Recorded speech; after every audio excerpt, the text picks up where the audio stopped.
মিনহা খালাকনাকুম পড়েন মিনহা খালাকনাকুম ওয়া ফিহা নুঈদুকুম ওয়া মিনহা নুখরিজুকুম তারাতান উখরা।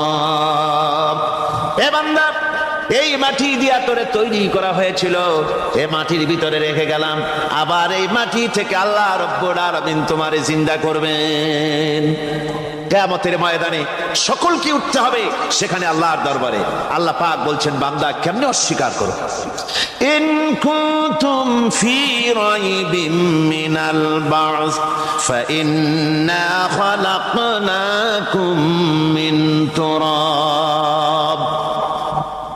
পরকালকে যারা অস্বীকার করো, কিয়ামতে উঠতে হবে, এটাকে কিভাবে অস্বীকার করো? চিন্তা করে দেখো, তুমি নিষ্প্রাণ মাটি ছিলে, সেই মাটি দিয়েই আমি তোমাকে তৈরি করেছি। আবার আল্লাহ পাক মানুষকে আরো বুঝান, কিয়ামত আছে, পরকাল হবে, আল্লাহর দরবারে উঠতে হবে। আলাম ইয়াকুনু ফাতাম মিন মানিজ্জিয়ুমনা, তুমি কি মাতৃগর্ভে নিক্ষিপ্ত এক ফোঁটা পানি ছিলে না? সুম্মা কানা আলাকাতান ফাখালাকা ফাসাওয়া, এরপরে তোমাকে মাংসপিণ্ডে, জমাট রক্তে মাংসপিণ্ডে পরিণত করা হলো, এরপরে তোমাকে সুন্দর করে তোমাকে সুগঠিত করা হলো। ফাজআলা মিনহু যাওজাইনি যাকারা ওয়াল উনসা, এরপরে মাতৃগর্ভের ভিতরে আমি এটাকে পুরুষ বানালাম, কন্যা সন্তান অথবা পুত্র সন্তানে পরিণত করলাম।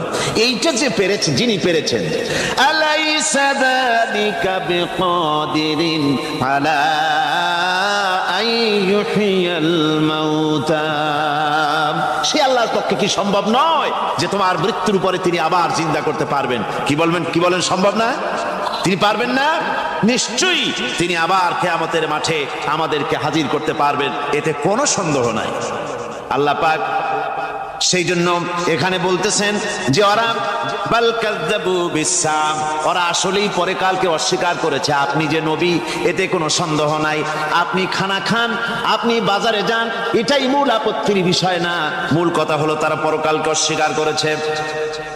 আল্লাহ পাক বলেন, ওয়া আন্নাস সাআতা আতিয়াতুন লা রাইবা ফিহা, অবশ্যই সে সময় আসবে, সে কিয়ামত আসবেই, এতে কোনো সন্দেহ নাই।